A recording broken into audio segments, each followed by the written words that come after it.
collision of authoritarian states and democratic states really is going to fracture our global economy. It will likely result in what I call globalization, and it will likely result in fractured finance pathways. There's an expression in the region: if two elephants are fighting in the grass, the mice get squashed. And Southeast Asians and Southeast Asian states feel like mice. As the Chinese economy slows, what happens to Southeast Asian economies? Their biggest trading partner is China. Just last year, they had $1 trillion of bilateral trade. A system that doesn't have predictable rule of law rapidly becomes unattractive to countries that are interested in short, mid, and long-term investment and protection of their investments. You have just heard from Stephen Nagy, professor at the International Christian University in Tokyo.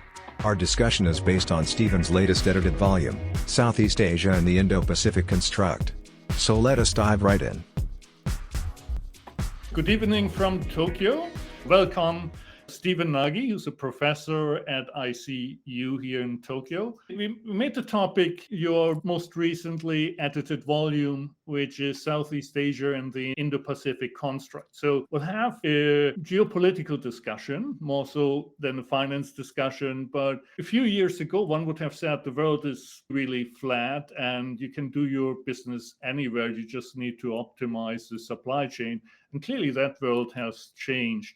Where do you put the current epoch that we're in? How do you describe it compared to what has happened since the 2000s? That's a super question. Even though this is a finance podcast, I think that the machinations of geopolitics within the region and the efforts by some states, in particular authoritarian states, to fundamentally transform our international institutions so that they work better for authoritarian states and, quite frankly, much worse for democratic states, are colliding to really affect finance flows, supply chains, how we think about security, and how we think about investment.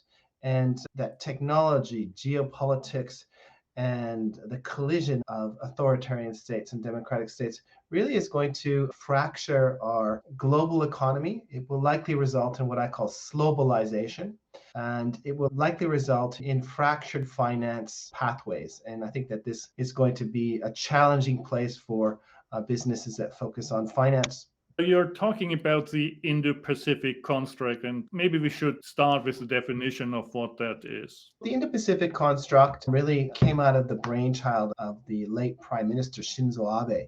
He gave a speech at the Indian Parliament back in 2005, and he talked about the confluence of two seas. What he was talking about is that because the center of the global economy now is really located between the Indian Ocean and Pacific Ocean, that we needed to create this construct that helps us frame the global direction of the global economy, but also challenges.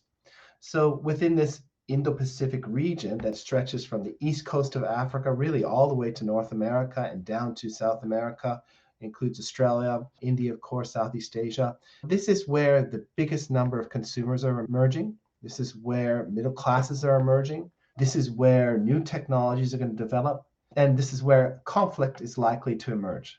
Conflict associated with kinetics, but also what we call non-traditional security issues such as climate change, transnational diseases, piracy, etc.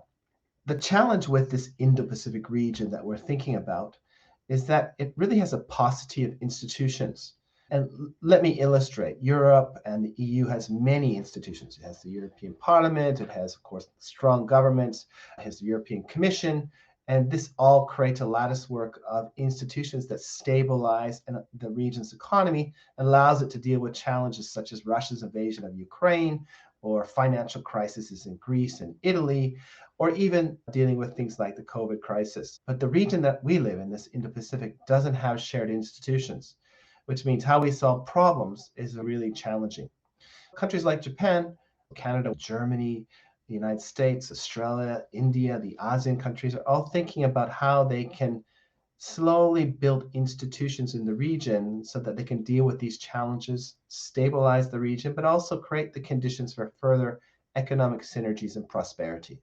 The Southeast Asian nations that are at the center of the book obviously are also very diverse and they get squeezed. Is there a common theme that evolves across the Southeast Asian nations? Where do you place them? You correctly identified this concept or this idea that Southeast Asian countries feel squeezed. And there's an expression in the region, if two elephants are fighting in the grass, the mice get squashed. And Southeast Asians and Southeast Asian states feel like mice. So they built a construct, the Association of Southeast Asian Nations, to work together to create some balance. It's a big economic area. It has about 600 million people, about $1 trillion of trade across the border with China. The United States is a huge investor there. But don't forget, the EU and Japan are also huge investors in Southeast Asia, not to mention South Korea and Taiwan. In fact, Taiwan is the third largest investor in Southeast Asia. When we're thinking about Southeast Asia, they really want to ensure that they can continue to trade with China, they continue to trade with the United States, enjoy the security benefits that come with a relationship with the United States, and try to avoid being trampled by the two elephants in the room. This is their long-term strategy, and it's built around this idea of creating strategic autonomy. So they can make choices that are autonomous of the pressures they may face from the U.S. China strategic rivalry. I've grown up in a bipolar world before the Berlin Wall came down. How realistic is it what you described? There are the two elephants dancing. Do you really have a choice, or do you, in the end, need to pick a side that you're on? Ultimately, I think that the countries in public understand that they can't take a side. So you hear repeated statements by prime ministers of Singapore, prime ministers and presidents of the Philippines or of Vietnam, etc., saying that they don't want to choose between the United States and China, and they would like these two countries to find ways to communicate and build more cooperation in the region. There's more concern about this relationship, and in particular, what's happening in China in terms of its economic slowdown and some of the challenges in terms of governance associated with Xi Jinping's change in general governance patterns. But there's also concerns about what's happening in the United States with its political divisions. And each of these candidates have, frankly, opportunities and challenges for Southeast Asian countries. They really don't want to choose. But I think privately and survey after survey demonstrates that they lean towards the United States because even though it has become a little bit more unpredictable in the past 10 years or so, is a rule of law country, has strong institutions, it has the most resources in the region, and it gives them the ability to balance the size of China. And none of the countries in Southeast Asia really want to move in the direction that China has done in the past 10 years in terms of strengthening state control, in terms of a more illiberal domestic environment. They want to maintain their freedoms and autonomy. One is to tilt towards the United States, and two is to pull in strong extra-regional partners. Those extra-regional partners include Japan, they include the EU, they include South Korea, they include Australia. They use those trade and economic relationships to bring more balance into the region. And that's the way they're going to continue to pursue their autonomy. I think it's a bipolar world or a bipolar region, without a doubt. But that's how they're going to continue to try and negotiate this very challenging relationship. You mentioned Xi, and clearly the hottest topic around what could happen with China now that Hong Kong in one way or another is settled is the Taiwan question. What drove you to publish on Southeast Asia now, which maybe is the topic after Taiwan, if we take a worst case scenario? Taiwan is a critical issue within the region, no doubt. But Southeast Asia, this region or ASEAN, it is the connector between the Indian Ocean and the Pacific Ocean. The major sea lines of communication that ferry about 5.5 trillion US dollars of trade every year. I want you to put that into perspective. That's bigger than the German economy is ferried every year through the South China Sea, the Malacca Straits, in and around the East China Sea, around Taiwan, into Japan, South Korea, and China. So they really represent this kind of focal point of instability, potential friction that needs to have a focus, that needs to have a concerted diplomatic focus. And if this region is not stable, if this region accidentally or intentionally cascades into friction, it's not only going to have regional consequences, it's going to have global consequences. This is why my co-editor, Dr. Indu Saxena, and I have decided to focus on Southeast Asia as this critical part of the Indo-Pacific construct. Taiwan's critical as well, but our view is that the Taiwan issue from the Chinese side is not an issue that they want to settle through violence or through military action. All five leaders in the post-Civil War period in China have said the same thing, that we want peaceful reunification with Taiwan and that we don't renounce the use of force. We see think tanks in China releasing papers that speak to the policymaking community in China that taking Taiwan by force will not make China richer, will not accelerate the road to the China dream in 2049. So there's a clear recognition that forcing the Taiwan issue is not in China's interest. My co-author and I really felt that the Southeast Asian part of the Indo-Pacific equation is really important because it links the Indian Ocean and the Pacific Ocean. It's a place where if there is a problem, that it will cause global economic problems, and that we need to better understand how this region connects the Indian part and the Pacific part of this Indo-Pacific construct. As you mentioned, the supply chain and the shipping lanes, it's clear that we see some friendshoring of the supply chains as well. Production being taken out of China, and that doesn't necessarily move back exclusively to the US or Europe, but it goes into more of Taiwan, Malaysia, maybe India even. There's some even ships factories being built. And of course, Japan gets all the alternative sites for ship factories as well. The importance of Southeast Asia over the next 5 years, put on top what you mentioned in terms of the growing middle class anyway, is only going to increase. Absolutely. And you started our discussion talking about how there's a lot of heterogeneity in Southeast Asia. And I think that's really an important point to draw out in this discussion. The growth in economy, the selective diversification of supply chains through Southeast Asia is going to be selective. And what I mean, Vietnam, the Philippines, Indonesia, maybe Malaysia, are better suited for supply chains moving into those regions. So they'll benefit. And they'll benefit from, one, I think Japan and Korea and other countries investing a lot into those regions. And again, this speaks to your financial side of this podcast, is that these are going to be places that receive a lot of FDI, foreign direct investment.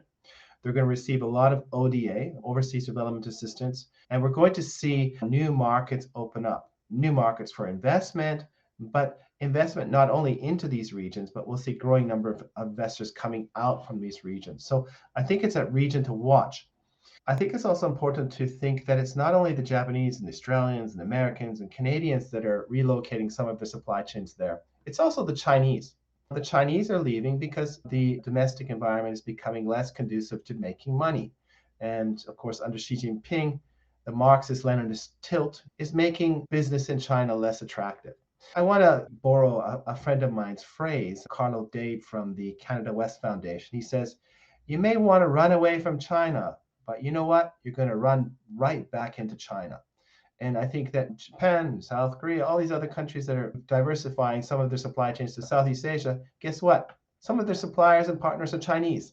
And this is going to continue to be the case. As we're thinking about this through the lens of finance, we need to get a better understanding of not only how Japan and South Korea and these countries are moving to Southeast Asia to try and deleverage from the Chinese market, but also Chinese businesses. Not only the discontinuity in supply chains, but also the continuity in supply chains is something to focus on as we think about the Southeast Asia becoming a much more important part of the region. It's a very interesting point around private companies leaving China and reshoring somewhere else. On the public side for China, we have, of course, the Belt and Road Initiative. We're now over a decade into it, right? We're sitting in Tokyo. Let's think about Japan and its reputation in the 1960s in Southeast Asia. It was bad, quite frankly. They were seen as a rapacious country that went to Southeast Asia, took the resources and brought them back to Japan to make houses and bridges and etc. in the fast growth period of Japan. They received lots of criticism. There was anti-Japanese protests, whether it was Singapore or Malaysia or Jakarta or other parts of the region. the Japanese learned, and the Japanese now are the gold standard in terms of development and finance issues within the region. The initial 10 years of the Belt Road Initiative was a learning experience. They flexed their muscles, they put money out, they tried to find out what worked, what didn't work, and they're going to continue to go through a learning phase, and they're likely to become greener, meaner, and more sustainable in a smaller geographic area. So I think that the days of the Belt Road Initiative going to Western Africa and the Antarctic and the Arctic are over. Economic slowdown and likely long-term stagnation of the Chinese economy is going to require the BRI to be much more focused. And I guess the key words for your listeners is greener, meaner, and more regionally focused. There's an audience question here. What do you think the main purpose of Xi Jinping's trip to Europe is, and why did he choose France over countries like Hungary and Serbia? Can Europe and the US economically influence China to reduce its support for Russia in the war against Ukraine?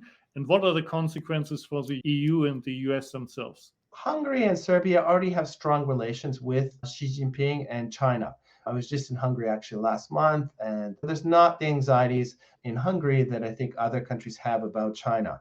That doesn't mean the governance challenges, the authoritarian challenges of China, but they see China as a very useful country to work with to push back against what they feel is over-assertive Brussels in the region.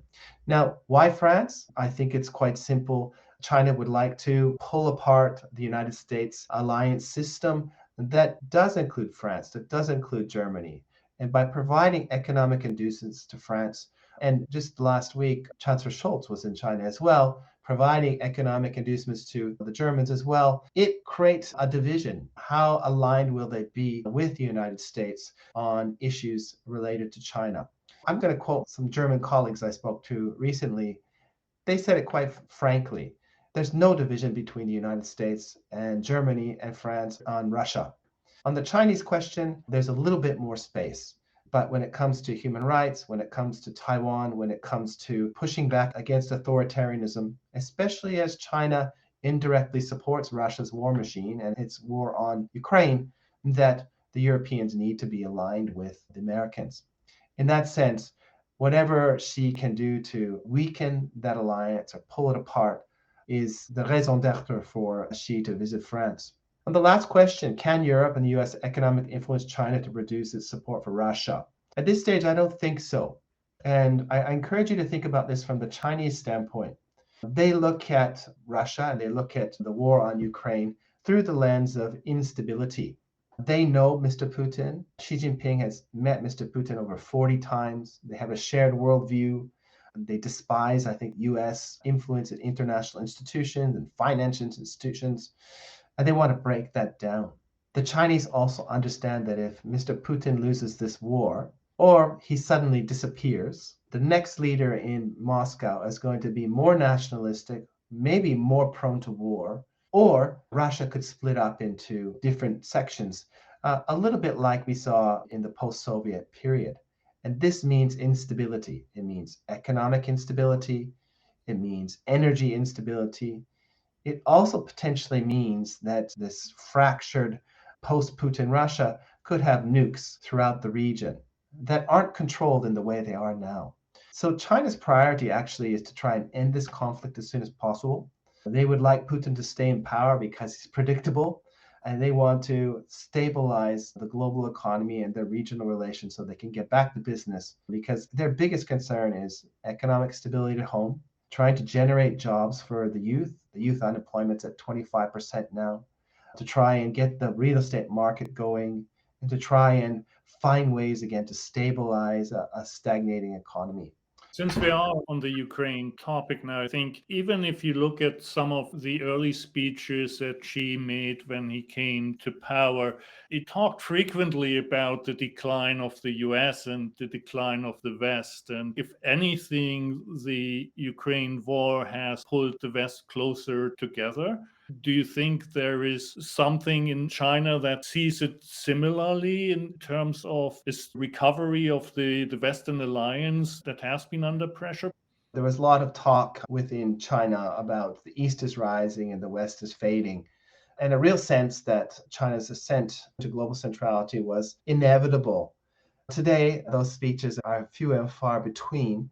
I think there's a real recognition that the United States diplomatic power, its ability to work with European countries to push back against Russia's invasion of the Ukraine, its ability to use the financial system to cut off Russia from global finance. These are all very strong demonstrations of the United States' comprehensive power.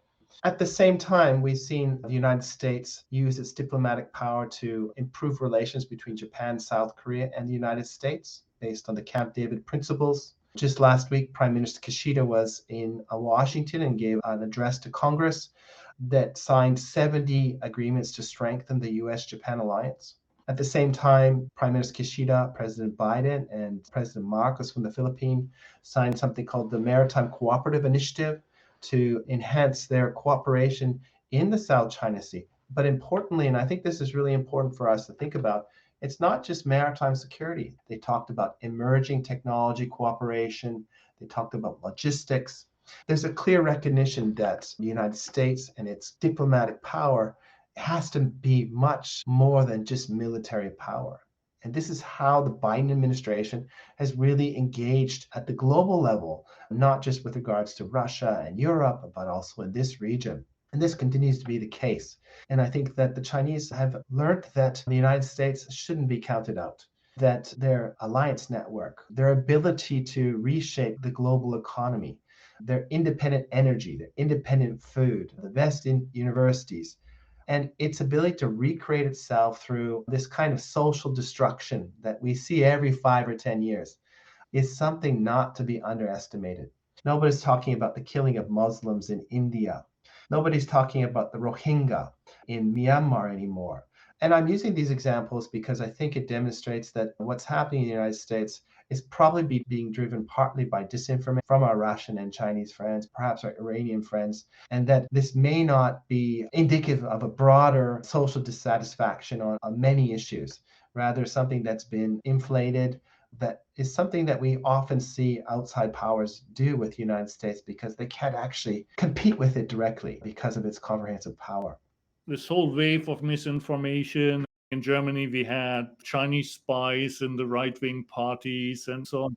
Democracy that by definition is or should be open. How can we defend ourselves effectively against these new ways of warfare? This organizational warfare has been around for a long time. It's a part of the playbook of Marxist-Leninist societies. They co-opt information, they enhance narratives, but social media and the internet has given new momentum to these technologies to be highly disruptive. And we've seen it affect elections in Canada and Australia and other countries. We saw it, of course, in the United States with the files being leaked on the Hillary Clinton side back in 2016. So we're working on it. Now, there's countries that I think are on the forefront of these challenges and political entities such as Taiwan. Taiwan faces disinformation every day, thousands and maybe millions of attacks. So they're on the forefront of battling this with regards to China. And they're a partner to work with. South Korea faces similar challenges with its North Korean neighbor. That's one of the asymmetric advantages that North Korea has. So they're an important partner to work with. Canada, Australia, they've had to deal with disinformation being deployed into their societies to affect the ethnic Chinese communities there.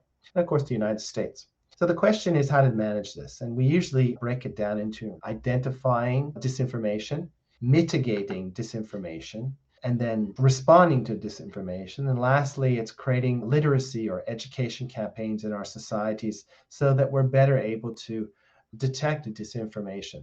That last part is hard, it's long-term, it requires strong education, critical thinking skills. And for us, in my case as professors, a professor at a university, my job isn't to share my views. My job is to teach people how to think. I think it's really important that we build into our education systems these critical thinking skills and start to read widely, not just through the lens of a liberal paper or a conservative paper, but actually reading both so that you're getting different perspectives. And by doing that, you start to acquire skills to detect disinformation. So in my writing for think tanks, I often advocate for a non-state level of university consortiums between South Korea, Japan, Taiwan, Canada, Australia, the U.S., perhaps Germany, to work with those universities to develop those 4 pillars. identification, mitigation, responding, and then lastly, educational strategies that help build stronger, more robust societies that can detect and naturally understand that this is disinformation. You also had an op-ed in the Japan Times just today or the day before where you talked about mini-laterals, and you mentioned Kishida's visit to the US and this pact that was signed together with the Philippines. Does that fall into this mini-lateral bucket? And what can we expect by having a whole portfolio of mini-laterals, basically? I think what we've seen, Norbert, is that multilateral institutions are not working. We're not able to deal with the Gaza-Israel conflict through the United Nations. One country or the other veto it. We saw the same with the Rohingya crisis in Myanmar, with regards to the recognition or how the Russians tried to recognize eastern parts, Ukraine as part of Russia. We couldn't stop that from happening in the United Nations. There was a human rights report released at the end of August 2023 by the United Nations on the Uyghur human rights situation in China that again was not allowed to be discussed at the United Nations because of fracturing of the United Nations. It doesn't work.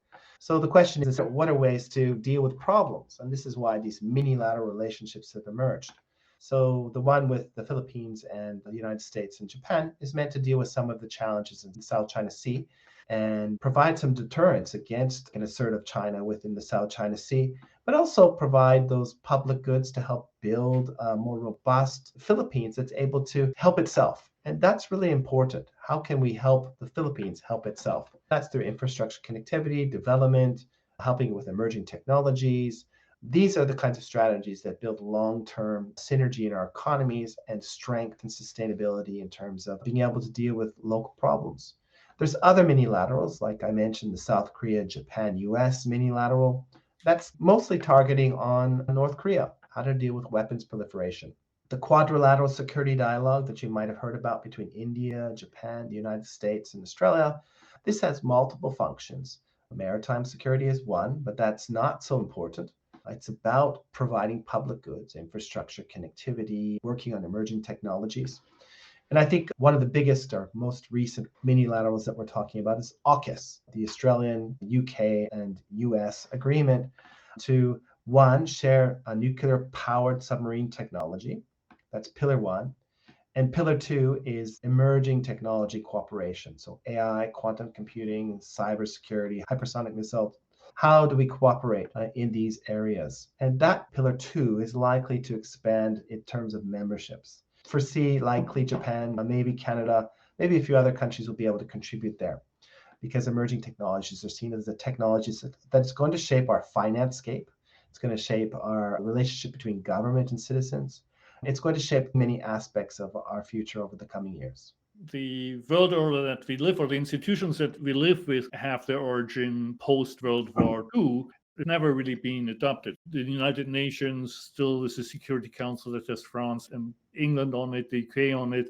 So when we're talking about AUKUS, for me, and no offense to my English friends, but where we are in this world currently feels a bit of an overreach for a country like the UK to say we start sorting out the Asian order. The mini-lateral concept is basically this idea of working with partners that you can actually achieve something with. And I think here, the Australians and the UK and the United States, because of their very close relationship within the Five Eyes partnership, because of long-term engagement in intellectual exchanges at the university level, it provides a platform for very deep cooperation in sensitive areas. The reason why Japan was not invited to AUKUS is quite simple. It has too many loopholes in terms of security and secrecies. And until that's patched up, it's not going to be a reliable partner for some of these very sensitive areas. The emerging technology side, I really encourage you to think about this because whoever's the first mover in terms of vanguard AI or quantum computing or cybersecurity, hypersonics, will fundamentally shape our economies for the next 50, 100 years. And we're using technology right now that is based on the US's innovations in the 60s, 70s, and 80s. All the protocols for the internet, all the protocols for international finance that you're working on is been innovated in the United States, and it's locked in. It's very difficult to move away from that US-based system and still be part of the global economy and be profitable and be maneuverable. What we see, or at least how I understand the investment in emerging technologies, is that these relatively democratic, relatively rules-based societies, they firmly believe in creating technologies that serve people, that don't serve government, that ensure that privacy is protected, that ensure that the AI systems that we use are not used for a combat and for military, or if they are, that they still have human regulations. And this is why I think the UK working with the US and working with Australia on Pillar 2 is incredibly important. On Pillar 1, their impact in terms of providing deterrence in the Indo-Pacific is much smaller, but it's a start.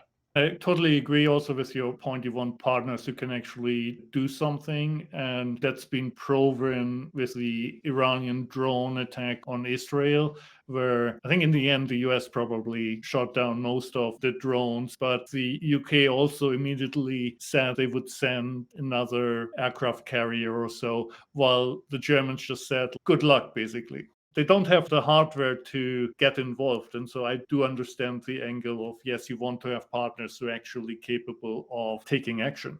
This is why we see very regional focused mini-laterals rather than these kind of globally focused mini-laterals. You can't do everything everywhere. And the expression in Canada is you don't want to spread the peanut butter too thin. If you're trying to do something everywhere, it's going to be really difficult to have any meaningful, sustainable engagement.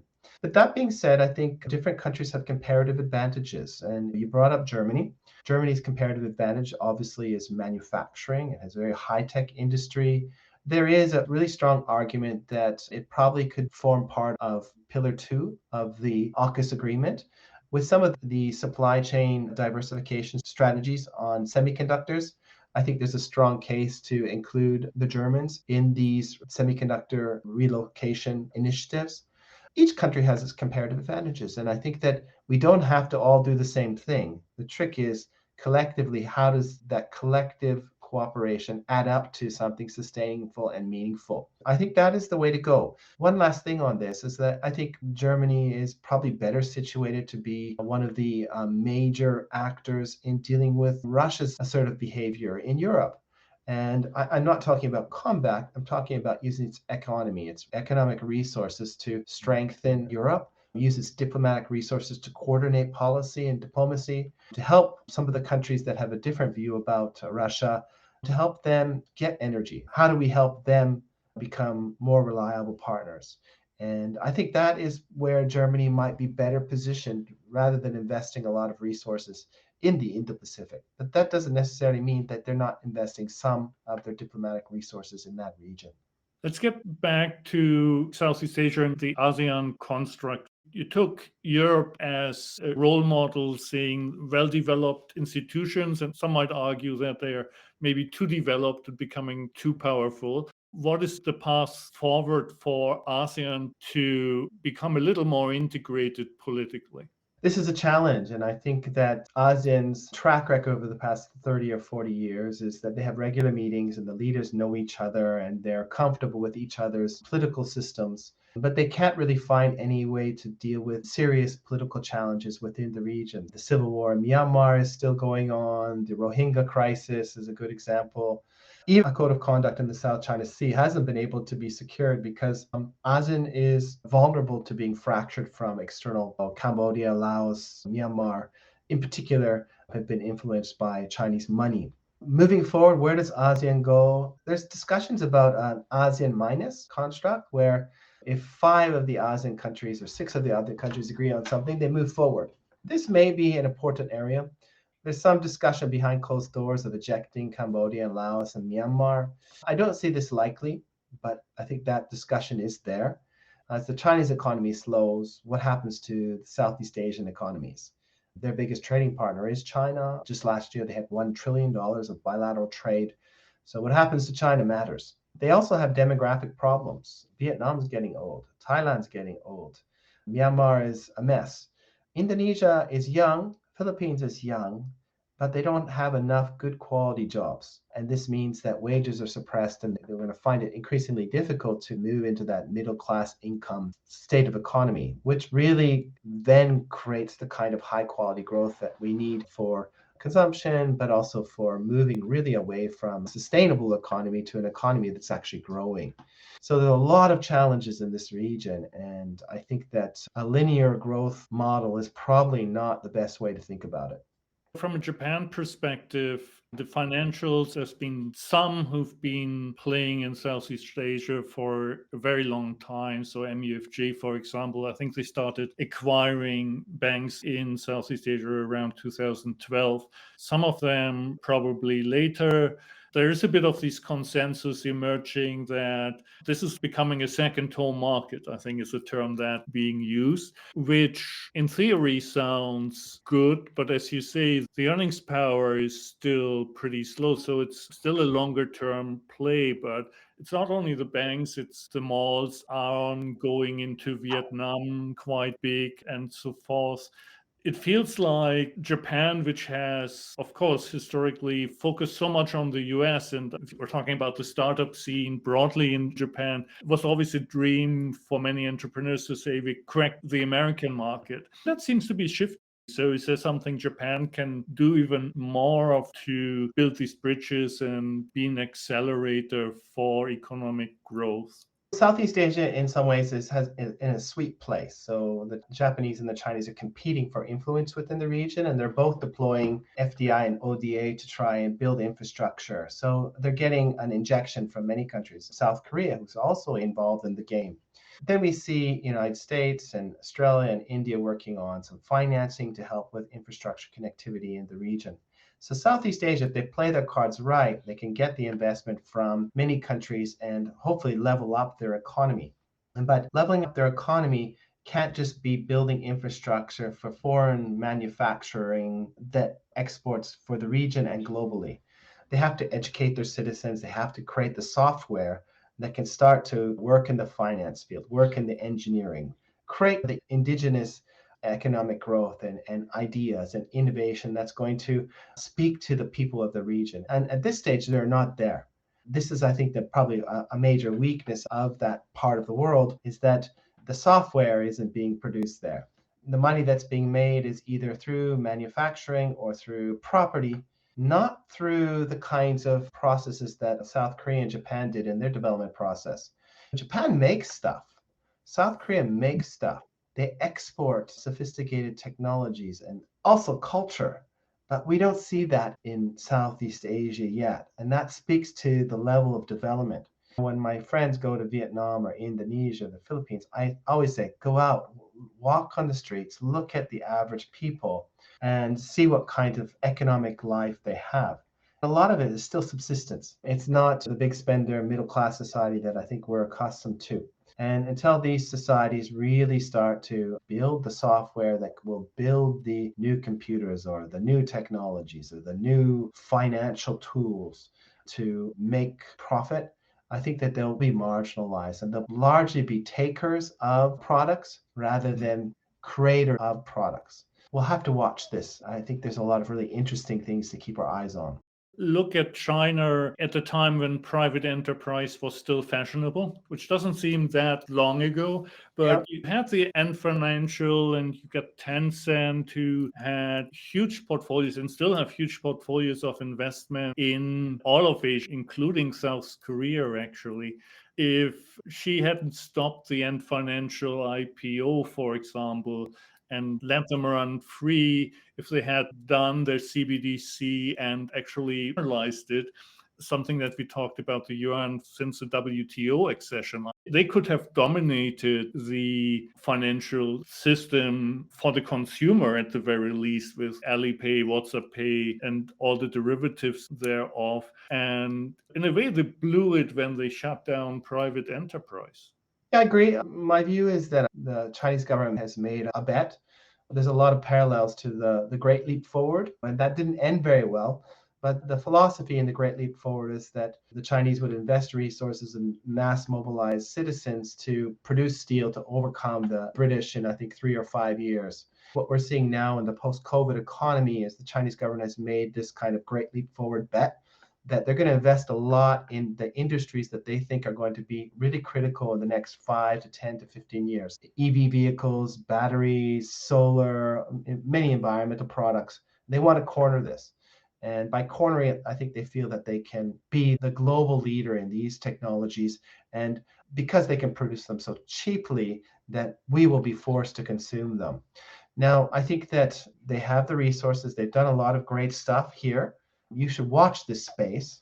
But I think they've made the bet that our choices will be shaped by prices and not politics. And I think that they've bet wrong here. A few weeks ago, we had a group of German politicians come in. I spoke to them about this, and they had great worries about the Chinese EV market. What does it mean for the German economy? The German economy has a few signature industries, and one of them is the automobile industry. And I think it's unlikely that the Germans are willing to give up their automobile industry. They'll find every possible way to keep it.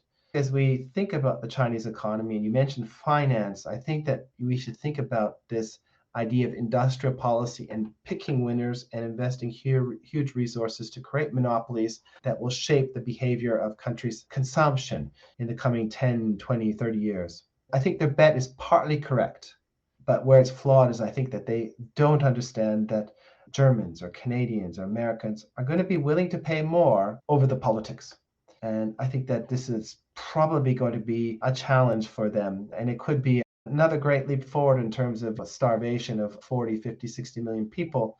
But it could have been a big investment that really was based on our price and not politics, which I don't think they've clearly understood. Maybe 2 weeks ago, when Xiaomi, the phone company, came out with their EV, and it looked like a Porsche on the outside and a Tesla on the inside for a fraction, a third or so of the price of the Porsche. I don't know. That's a big difference. We'll see what the consumers decide. I think, though, we've learned a little bit about how markets can be weaponized. The South Koreans have learned this, the Japanese have learned this, the Canadians have learned this, the Australians have learned this, the Taiwanese have learned this. Our Lithuanian friends have learned this. It's just a matter of time before those beautiful French handbags may face the same kind of economic coercion, or those beautiful German vehicles and pens and wallets and luxury goods. If you're on the wrong side of the political fence, you're likely to be subject to economic coercion.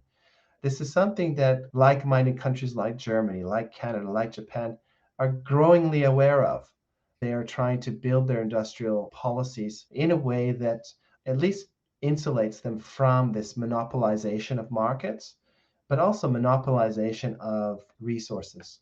The flip side of that is that the other side is learning too. When you weaponize the US dollar, the technology to create your own swift copy and build an alliance, an axis of evil between Russia, China, Iran, maybe Saudi Arabia to do the oil trade in a non-US dollar currency is also there. You started off also by saying we see this split in the economy. And so the other side is going to drive that forward as well.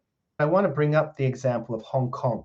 Since the 2020 national security law was adopted, we see Hong Kong become a much less attractive place for financial services and financial interactions. Financial firms have basically created Hong Kong as a Chinese hub and moved much of their regional services and offices to Singapore, because they want to protect their intellectual property. They want to protect their knowledge and their industries.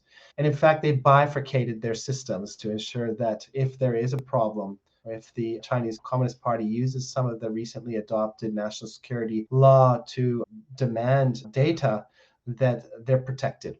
This shows that a system that doesn't have a predictable rule of law rapidly becomes unattractive to countries that are interested in short, mid, and long-term investment and protection of their investments. At this stage, although I think that the Chinese are working very hard to diminish the dominance of the US dollar, the dominance of the US dollar is really based on this predictable rule of law system, strong institutions. We know if we invest our money there, it's protected. And until that happens, I'm unconvinced the Chinese market's going to be attractive. And let me just add to this. It's not just Germans and Canadians that are finding the market less and less attractive.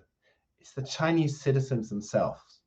Under Xi Jinping, about 7.7 trillion US dollars of capital outflows have occurred. That's the German and the Japanese economy put together. If the Chinese are not investing in the system, why would other countries invest in that system? We'd all like to take that money, right? And that's what I quite honestly haven't figured out yet, because when I talk to some venture capitalists, if they see Chinese investors on a cap table, they're not going to invest anymore. It blocks the opportunity and again weaponizes the currency. Well, you should welcome this outflow, right? Give us another 7 trillion and we can put it to good use. But it feels like that money is tainted, and the weaponized US dollar state we're in, if it turns into an international currency, it's just limited as to where it can flow. I think it's really important for us to understand, and it goes back to this point I made about AUKUS. The technology we have, the institutions that we have, we want to ensure that the government and the citizens privacy is dictated by rule of law. Financial systems as well need to be dictated by rule of law, not governments, whether it's a Republican government, a Canadian liberal government, or conservative government, or a Chinese government. The problem within the Chinese system that I think is the Achilles heel in terms of internationalize the renminbi is we've seen case after case of the Chinese Communist Party actually influencing the choices of businesses. So they act in the interest of the government and not the business. From my standpoint, if we're thinking about buying into that system, we also have to buy into the politics of China. And I'm not so sure that businesses around the world are interested in terms of buying into that system, because ultimately you're at the whim of the party. And I encourage your listeners to think about what happened in COVID. China went from 4,000 or 5,000 cases of COVID to none, to this narrative that they had no COVID, and then to an explosion of COVID. And then one day the leaders snapped their fingers and they said there's no more COVID crisis. Well, the Chinese people are not stupid. The Chinese people saw their grandmas and grandpas, their uncles and aunts and their kids getting really sick. Many died. They understand the volatility of this ad hoc system where people make decisions, not based on rule of law, not based on rule by law, but rule of man. Different man walks in the room, there's different rules. How does this create a stable financial institution that allows for short, mid, and long-term predictable investment? I'm just unconvinced at this stage. That's a wonderful closing comment. We're probably not seeing another man walking into the room there anytime soon. He's going to be in that seat as long as he wants to be. He'll be in power for as long as he's alive. I think on an optimistic note, that the party has a long track record of building China, moving people out of poverty, building infrastructure. Well, the first time I went to China in the early 90s, it's a completely different country today. And this is because of the party's long-term vision for making China a wealthy, stable society. And I think whether Xi is there or not, that's not going to change. If he passes away tomorrow, the party will continue that long-term agenda of building a strong and modern China. The question is how open or liberal or free it will be. I think that they've made the calculation that today and for the foreseeable future, an iron grip is the best way to be stable and to prevent outside influences rather than a loosening of that grip. Again, this speaks to the point about an alternative currency, but the party will be with us as long as we're alive. It will continue to drive growth and drive modernity. I guess what we should watch out for is how they shape their education systems. Is it becoming more nationalistic? And how will it affect the regions like this, our new book on Southeast Asia, Indo-Pacific construct? What happens in China will spill over all around the world. And I think it's really important for us to watch, not just in Southeast Asia, but your home country, Germany, Canada, and where we live in Japan today. Absolutely. Appreciate your taking the time and sharing your insights. Thank you very much, Stephen. Thank you very much, Norbert, and I look forward to talking to you again.